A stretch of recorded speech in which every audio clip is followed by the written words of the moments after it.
Les agriculteurs en colère menacent de bloquer Paris lundi.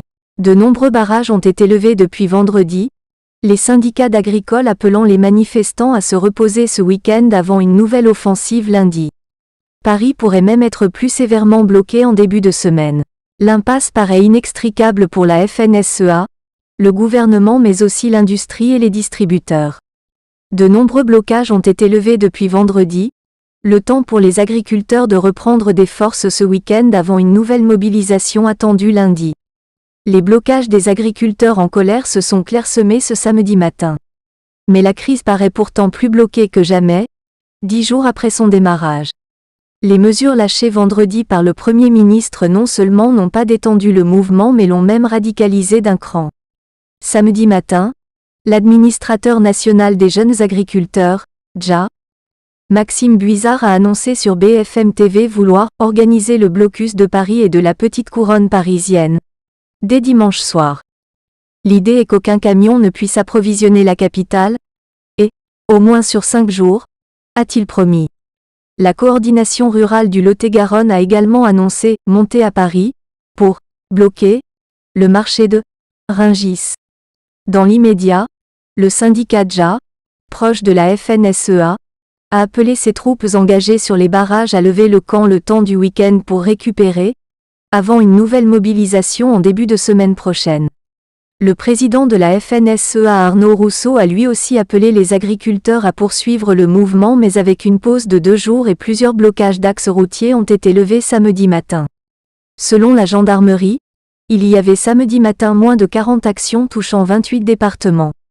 En Île-de-France, le péage de Saint-Arnoux dans les Yvelines a été libéré. Même chose au péage de Buchelay sur la 13. La rocade de Bordeaux n'est plus entravée. Plusieurs départements ont suivi comme l'Ardèche, les Pyrénées-Orientales, la Moselle, etc. Un responsable de la FNSEA bretonne explique, aux Échos, que les blocages importants pourront continuer ce week-end, comme à Carhaix dans le Finistère lorsque le nombre de manifestants est suffisant pour assurer une rotation de la présence. La crainte des syndiqués est que la fatigue provoque des débordements ou des violences, en particulier avec les gendarmes.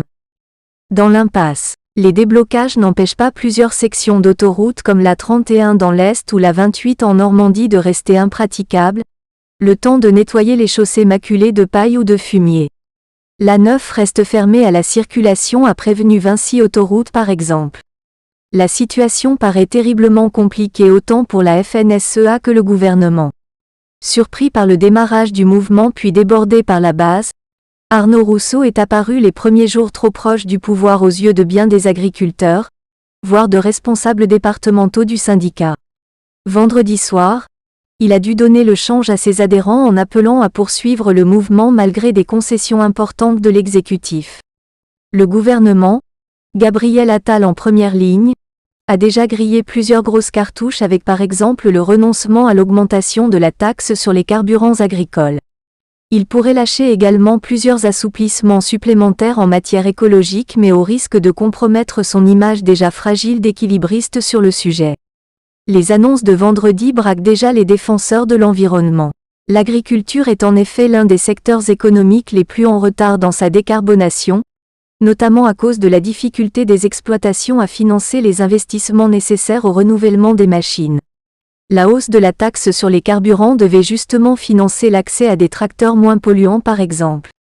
Une semaine impossible. D'autres acteurs sont également pris dans l'étau de cette crise comme l'industrie agroalimentaire et les distributeurs. Muets depuis des jours, ces secteurs étaient déjà sous pression des consommateurs et du gouvernement pour aboutir à des baisses de prix lors du round actuel de négociations commerciales qui s'achève dans quelques jours. Les Français ont subi 20% d'augmentation de leurs chariots de course depuis le début de l'inflation il y a plus de 2 ans. L'industrie qui justifie ces hausses par celle de ses charges depuis 2022 se voit maintenant sommée en aval par ses propres fournisseurs de leur relâcher des marges de manœuvre. Depuis vendredi, le gouvernement a rajouté un coup de pression sur les grands groupes en promettant aux agriculteurs de faire désormais appliquer à la lettre la loi Egalim qui garantit une sécurité des prix des denrées agricoles. Gabriel Attal a même dégainé l'arme de la dénonciation en pointant sans elle. Les nommer encore 3 entreprises coupables d'abuser de ses fournisseurs. Les tensions dans la filière laitière paraissent particulièrement aiguës entre les géants comme Lactalis et des éleveurs, très mobilisés dans le mouvement. Bref, à la veille d'une semaine cruciale pour l'évolution des prix de l'alimentation, toutes les parties prenantes se retrouvent enchaînées dans d'inextricables chaînes de négociation. Gabriel Attal va devoir faire preuve de sagacité pour démêler ce mikado autant politique qu'économique.